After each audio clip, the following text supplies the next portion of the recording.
Uniform civil code के बारे में थोड़ा बताइए। यूनिफॉर्म सिविल कोड ये है कि आप अपनी मर्जी से कुछ नहीं कर सकते। जैसे आपने कहा कि अभी ये सरदार जी बैठे हुए हैं, ये खास तरीके से जीना चाहते हैं।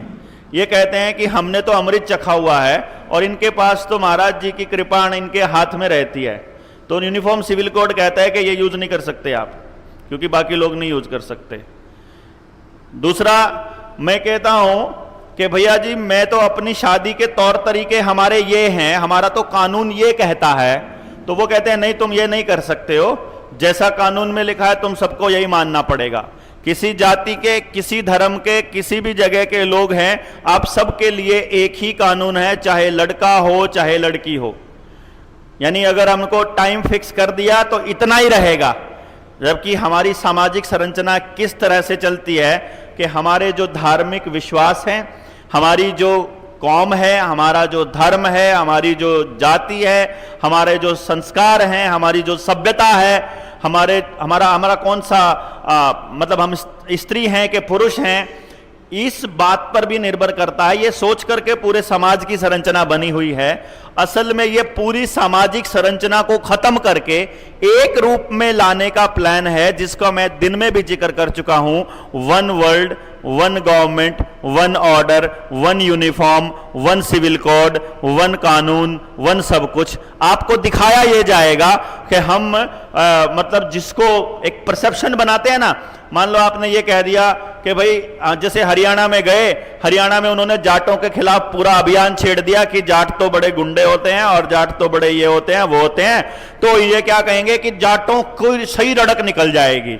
इधर आओगे, थोड़ा सा यूपी में आओगे, इधर मुसलमानों के लिए चालू हो जाएगा कि मुसलमानों का इलाज हो जाएगा। फिर उधर जाओगे तो उधर राजपूतों के साथ जो हो रहा है, जैसे मध्य प्रदेश के अंदर और राजस्थान में राजपूतों को ऐसा साबित करते हैं राजपूतों के साथ सही सेट हो जाएंगे।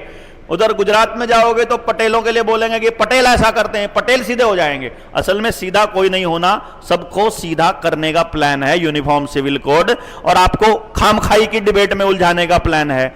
अरे भैया, भारत की खासियत ही ये है कि ये अलग धर्मों के, अलग जातियों के, अलग तरह के, अलग संस्कृतियों के लोग रहते हैं। ये अलगाव ही तो हमारी खासियत है कि इतना अलग होते हुए भी हम एक तरह से सोचते हैं।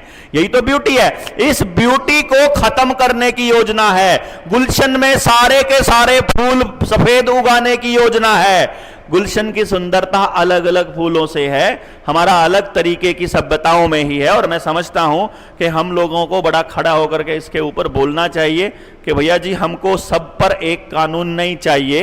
हां, अगर आप एक कानून लाना चाहते हो अपराध के मामले में ले आइए कि अपराधी किसी जात का भी हो, उसको महीने भीतर सजा मिलनी तय होनी चाहिए। वो चाहे एमएलए हो, एमपी हो, मुख्यमंत्री हो, प्रधानमंत्री हो, या हमारे में से कोई आम इंसान हो।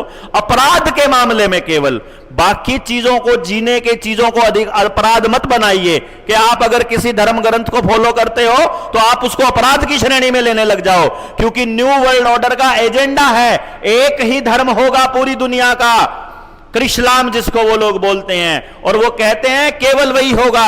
तो अगर हिंदू धर्म के लोग अगर गीता पढ़ेंगे, रामायण पढ़ेंगे या हमारे वेद शास्त्रों का अध्ययन करेंगे तो सर कलम करवा दिए जाएंगे, जेल में भेज दिए जाओगे। मुसलमान अगर कोई अपना कोई कुरान पढ़ेगा या फिर कोई सिख जो है वो अपने गुरु ग्रंथ साहिब को पढ़ने की कोशिश करेगा, उनको सबको जेल में भेज दिया जाएगा। ये है यूनिफॉर्म सिविल कोड।